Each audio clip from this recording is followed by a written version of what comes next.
Саламатсыңарбы, балдарым? Бар болгула ар дайым. Садагаларым эми деп, сабагыбызды баштайлы. Бүгүнкү сабактын темасы, балдар, маданияттуу балдар кайталоо. Сабактын максаты: окуучулар маданияттуу болууга, улуу адамдарга урмат менен мамиле жасоого үйрөнүшө алышат. Өтүлгөн жанаманы кайталай алышат. Сылык сөздөр адамдын көркүн, көңүлүн ачарын түшүнүшөт. Ырларды кайталап айта алышат. Окуучулар маданияттуулукка үйрөнүшөт.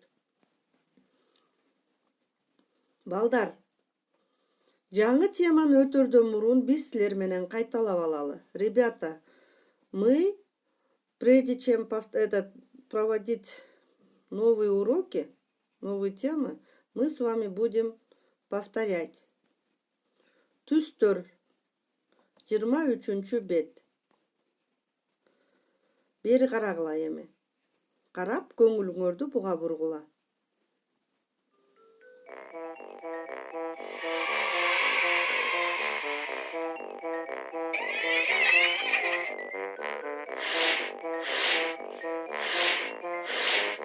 Кызыл. Кызыл.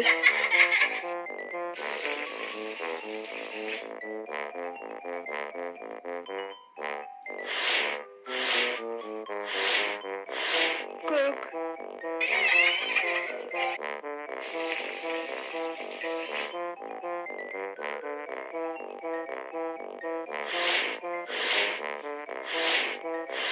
Жашыл.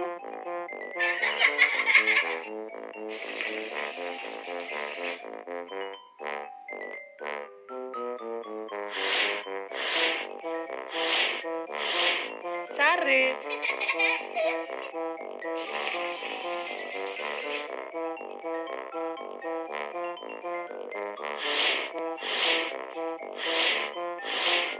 Кара.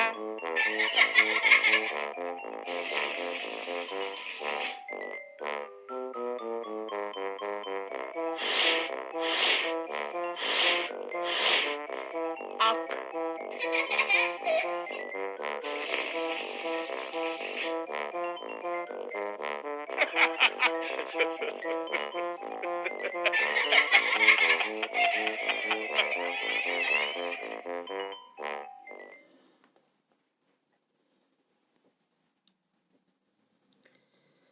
Эми, балдар, денебизди эс алдырып алалы. Эс алып, физминутка жасап алгыла.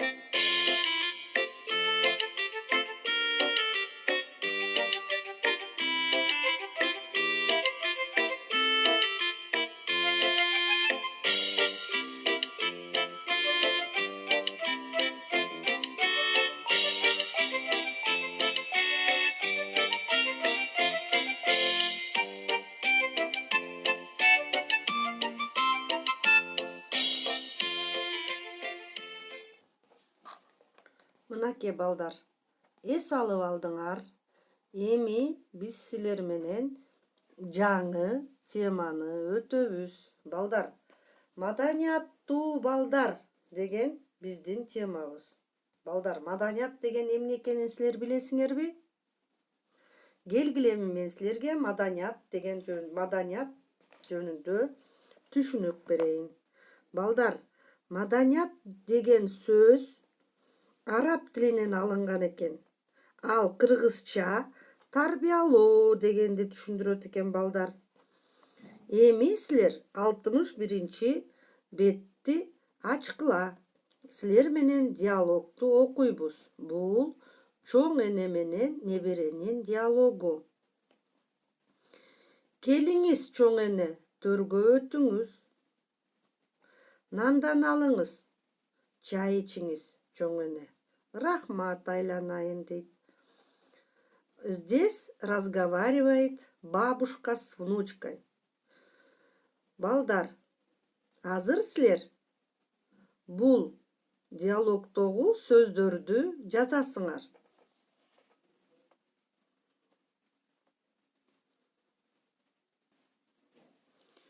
Запишите в тетрадь вежливые слова, данные в диалоге, ребята. Вот смотрите, келиңиз, төргө өтүңүз, алыңыз, ичиңиз, рахмат. Келиңиз, ребята, переводится. Приходите, төргө өтүңүз. Ребята, у нас слово төргө это почетное место у кыргызов. Проходите на почетное место. Алыңыз, берите, пожалуйста. Ичиңиз, пейте, пожалуйста. Рахмат, ребята, это спасибо. Запишите. Ребята, домашние задания. Үйгө тапшырма. Үйгө тапшырма, балдар. 61-ші беттеги ыр. Страница 61. Стихотворение, ребята. Давайте вместе читаем. Айланайын кызым деп, эркелеттет энекем. Мен да абдан сүйүнүп, ысык кылып чай берем. Кана балдар, дагы бир жолу. Айланайын кызым деп, эркелеттет энекем. Мен да абдан сүйүнүп, ысык кылып чай берем. Эми, чтобы было вам понятно, сейчас сделаем перевод. Дорогая моя доченька ласково называет меня мама. Я тоже очень радуюсь и наливаю ей горячий чай. Мына балдар, ушундай болуп которулат. Ушуну менен сабак бүттү. Жакшы калгыла.